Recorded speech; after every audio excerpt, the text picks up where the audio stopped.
Hi Clashers, welcome to another episode of Clash with Quant.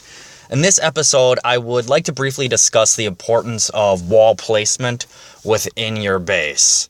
Now, in my opinion, walls should create various enclosures throughout your base so that attacking troops will have difficulty getting from one section to the next.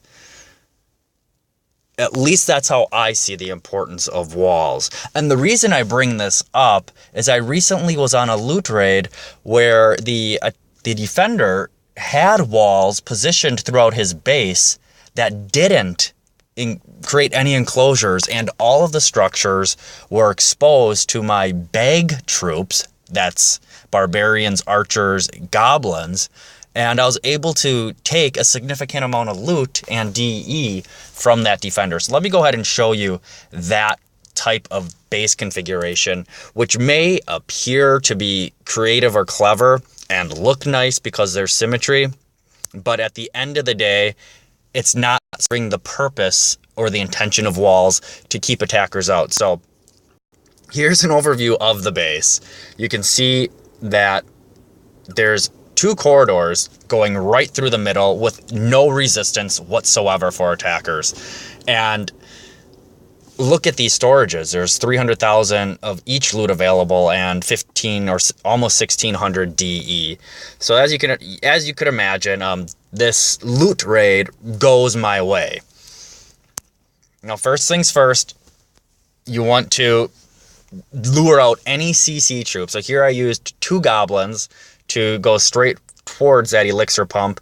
And these level 6 balloons are very powerful. So I draw them out to the side at the town hall. And then I drop a few more troops so that I can separate the balloons, only one separated. But at this point, it's ambush time. You just put down a significant amount of your archers. Here, I think I started with 80 archers. I'm not sure how many I used, but again, I just spread out the archers so that the balloons would target the archers and the archers would target the balloons. So from 80 down to 56 right now. Maybe that's all, 52.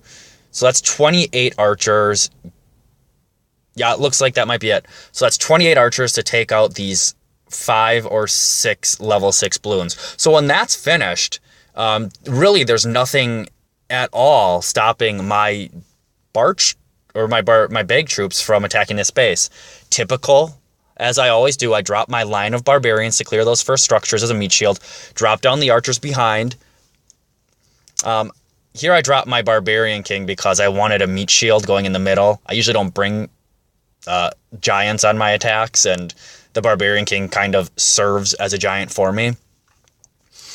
And there we go. The attack ensues. I just dropped down a few troops here and there. Now, this attacker did have a giant bomb, 2 giant bombs located here and there, but if you're like me, you space out the dropping of your tier 1 troops so that bomb isn't necessarily going to derail this raid. In fact, it actually probably made my raid better because I was able to get those giant bombs out of the way sooner than later.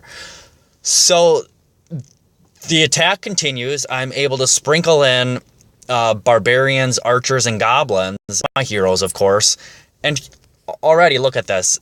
I'm at the center of the base with both of my heroes with more than half of their health. And at this point, in the center of the base, there's really not any high hit point damaging defenses targeting my Archer Queen. So that's another disadvantage to this base. All of those point defenses are at the exterior. So once you get in the middle, you just have to take down those easier defenses.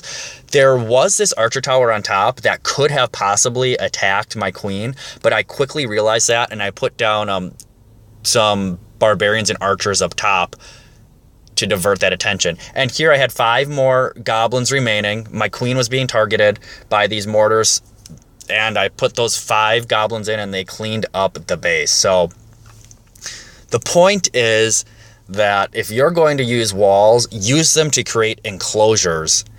Do not use them to create corridors or exposed resources. They're not going to serve any purpose for you. Make it difficult for any attacker to get the buildings or resources that you're protecting behind your walls.